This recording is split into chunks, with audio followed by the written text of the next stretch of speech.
Welcome back to Eyes Wide, the podcast, where we put a focus on life, business, and the beautiful intersection of both. As a recording time, this isn't the episode I set out to record.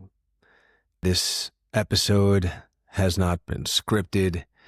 This episode has no planning whatsoever other than wanting to get some thoughts out on a microphone. The title of this episode is going to be Setbacks and what we do with them, how we approach them, how we should view them. As I mentioned, this isn't the episode I set out to record, and it's definitely not the episode that I set out to release next. But such is life. I believe the phrase is, man plans and God laughs. And this is one of those situations. Many of you know that for the last few months, many weeks, I've been training pretty thoroughly for a CrossFit competition I was doing with a few friends of mine, and it involved push-ups, pull-ups, jump ropes, and whatnot. And I've talked through how difficult that training is. They seem like not difficult exercises to do by themselves, but putting them all together and doing them quickly for time, fatigue definitely starts to set in, and it's a difficult task to accomplish, especially in the times that some of my competitors were putting forth. But before we get to that, I kind of want to talk through something that happened to me personally last week. I was down in Mexico, my first ever trip to Mexico, a family vacation, my wife, 2 daughters, and we went to the Cancun, Playa del Carmen area of the country, and we're staying at a beautiful resort. And at this beautiful resort, the resort was called Xcaret. And this episode not sponsored by Xcaret, that's for damn sure. But anyway, at Xcaret, they offer you excursions.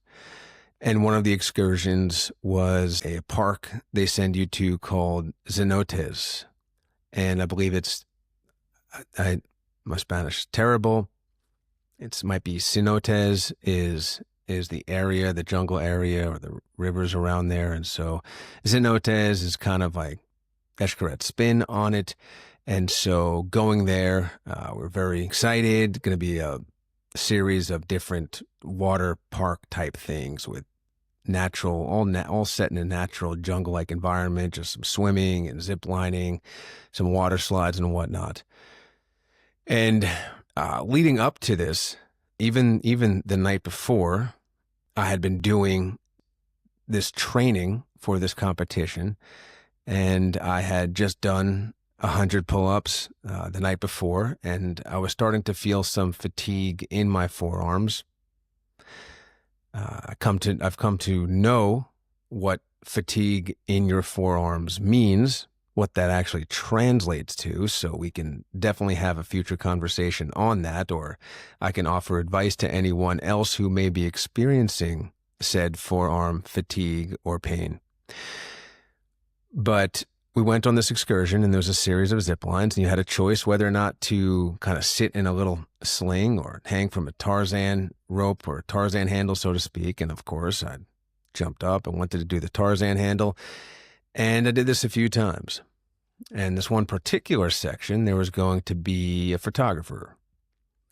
And so when it came my time to go, I was sliding down the zip line as I had been, and I quickly took off one hand to flash some deuces in the air to the photographer. And virtually the second I did that, I felt something tear completely away from my forearm. I could feel my bicep just pull right off. And it wasn't just about feeling it. It was one of the loudest. When people tell you that you hear tendons snap, you can hear the sound, that's for real.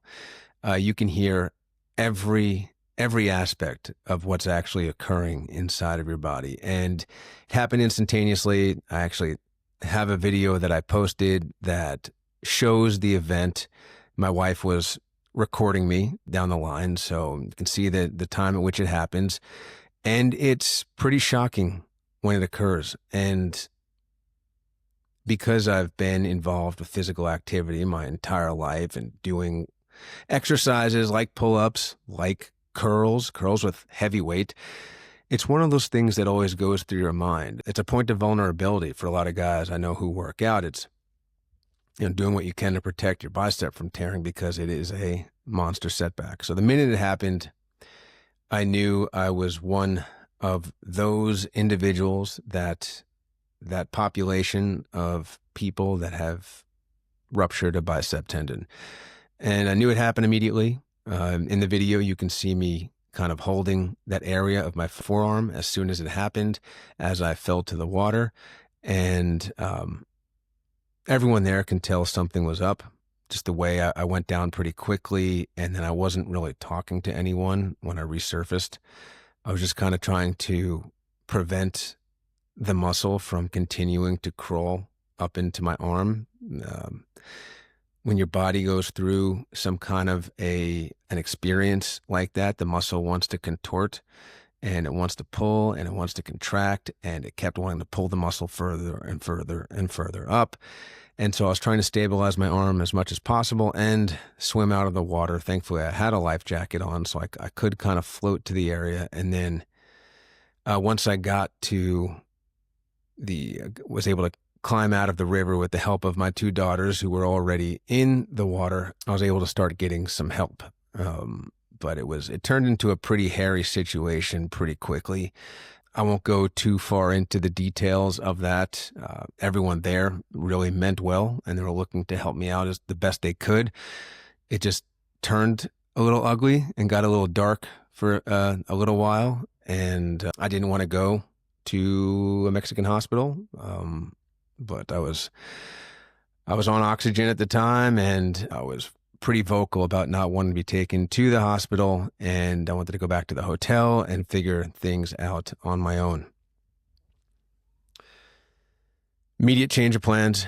Unfortunately, had to cut the trip short, and I felt really bad about that for my family. We don't go on a ton of trips, and in the times we're in, for those of you that have teenagers, and in the days of mobilization of everyone, it's really difficult to find the time, and then how much you treasure and cherish and how special that time is when you do have very focused attention on your teenagers, your family members. And so it was a really special time, and I felt really guilty that I got injured, and it needed to be addressed, and I needed to start figuring out how to get back to the U.S. So during this time of trying to figure out how to get back, and when I needed to get back, and which doctor I was going to see, and how to get an appointment, and then when the surgery is going to be, knowing that time is of the essence of injuries like this. I have torn my pec on the same side, and I didn't get that fixed right away, and I have residual effects of that. I don't know if I could have truly gotten away from any of the residual effects, if I'm being honest. But knowing what I know of tendon injuries, time is of the essence. So I felt very compelled to figure this out quickly. And again, I just felt very guilty of having to steal away the time of my family members. And so that was already kind of an emotional kickoff right there. And you mix that in with the idea of experiencing trauma, like a torn tendon or ruptured tendon, and very quickly the chemicals start to mix in a negative fashion. And I want to talk about how grateful I am for not only the support that I have around me, my friends, my family, my colleagues, but also the mental and physical conditioning that I've been very fortunate to be a part of and involved with. Because as these negative chemicals are mixing inside of your body and inside of your head, you start thinking about a lot of negative things, a lot of negative ideas, a lot of dark ideas, and you can see how easily you can start to slip into the darkness. It's not difficult at all. It is a very compelling gravity that makes you want to feel extraordinarily bad for yourself. Start second guessing everything you've ever done, especially leading up to the event that caused the trauma. I mean, these are accidents after all. This one a little bit different than the accidents that other people would experience that truthfully had nothing to do with anything that they were choosing to do or doing. And so I don't know if that's easier or more difficult. I would imagine it's just different. It's a different way to handle things. But in my mind, I'm constantly thinking, or I was constantly thinking, is I did this to myself. I caused this. I didn't need to train as hard as I was training. For what? Why was I even in a competition? Why? Because if I wanted to be able to still prove that at my age that I can still compete on a very high level athletically, yeah. But again, you start to second guess everything because you start thinking, like, what was it all worth? Why? Why do that? Did I need to bring a weight vest to Mexico to continue to train? No, most people wouldn't have. And unfortunately for me and others that are built like me with goals like me, I think unfortunately we'll make those decisions time and time again. And we just have to accept the fact that we're making those decisions. If I had no plans of exercising while on vacation, would this have happened? I don't know. Maybe not.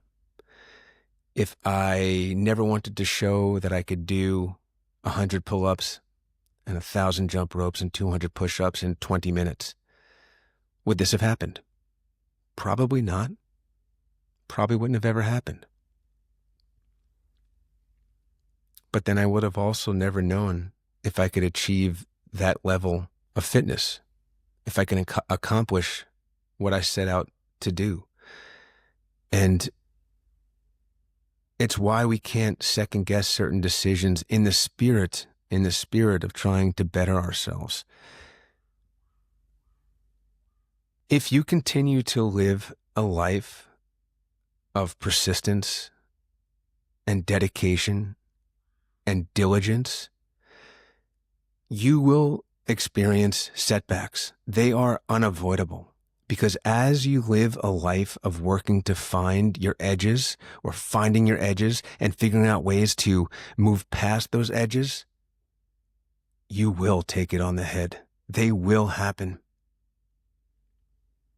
And we have to be prepared, not thinking that they're going to happen, but be prepared to accept when they occur.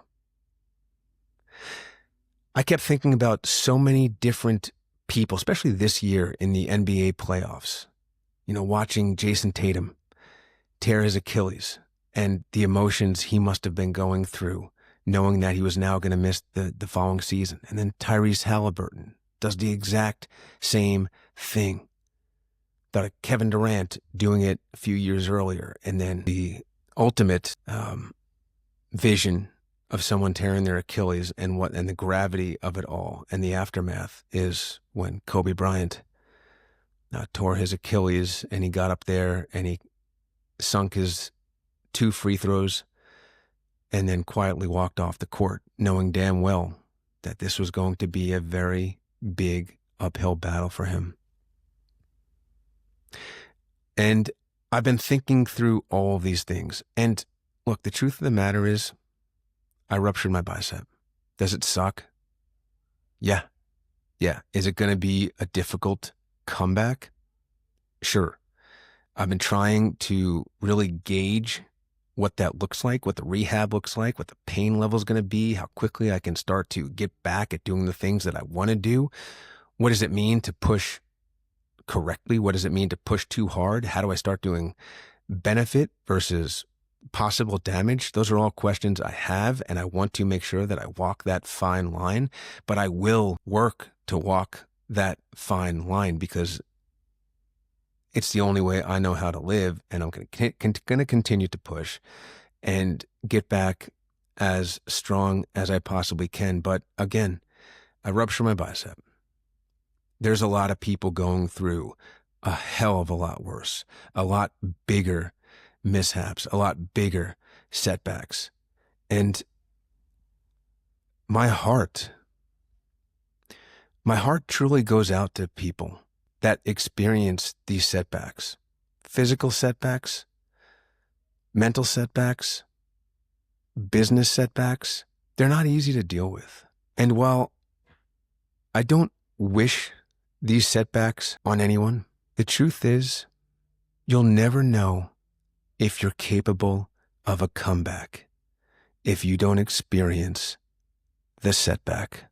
They are not 100% intertwined. You can be a very capable, a very progressive person with your approach to life and not have experienced any kind of remarkable setup. But I will say that, like, a good singer typically has to go through some difficulties in life. Someone that's trying to live a life accelerated, and at a very high level, I don't know if you can truly unlock all of the potential that lies within you if you don't experience some sort of a setback, some sort of a real kick in the gut, a kick in the teeth, something that allows you to have to pick yourself back up and say, well, I guess we got to do it again. I guess we got to start from scratch. It's going to take a long time, but I have what it takes inside of me to get to where I need to go. And as I'm working to fully pull myself out of the darkness, out of being scared, thinking of the surgery I'm about to have, there is one more thought that does creep in. And that thought is, especially someone who has experienced setbacks, not just physical, business-wise, time and time again. And I like to think that each time that I experienced a setback in business, that it made me stronger, that I was able to focus on what I was able to take out of the experience, what I was able to grow from in that experience, and what it was through that experience that helped to galvanize and shape me on my path forward. But I've been at the top of the top. Everybody loving me. Everybody giving me every compliment in the world for all of the wonderful things and amazing things that I've done for an organization. And then I've been at the other side of it. I've gone from this to this overnight with someone letting me know, thank you very much for all that you've done. But unfortunately, we're going to go in another direction now. Some may say that one stings harder than a ruptured bicep. And I don't know if I fully disagree. Now, I may change my tune once I have this surgery and I see what that pain is like as the tendon starts to heal back. I may change my tune, but they both hurt in different ways. But I'll tell you this. Those experiences, this experience, I'm going to figure out how to be grateful for it, how to be grateful for all of them. Because who knows what comes out of this? Who knows who I meet? Who knows what I accomplish? Who knows what new mental capacity I develop in rehabbing, in reworking, in rebuilding? I don't know. Time will tell. But I'm strong enough in the mind to know that I have to embrace the good and the bad because it makes me, me. The same way everything in your life the good, the bad makes you, you.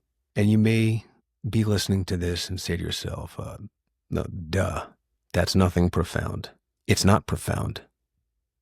It's nothing special. But I want you to really think about it, and I want you to really hear it, because each of us only get to claim to be an individual when we have individual experiences. And the whole idea of individual experiences is taking it all in. Not just the glossy social media posting good, but all the little details and nuances and difficulties and setbacks and problems and negatives that, even though difficult, got you to where you are today. And be grateful for that. Because the truth of the matter is, as we go through these days, as we go through these months, as we go through these years, you will eventually have your last setback. And your last setback, unfortunately, will follow your last comeback. So we have to keep fighting. There always has to be a comeback.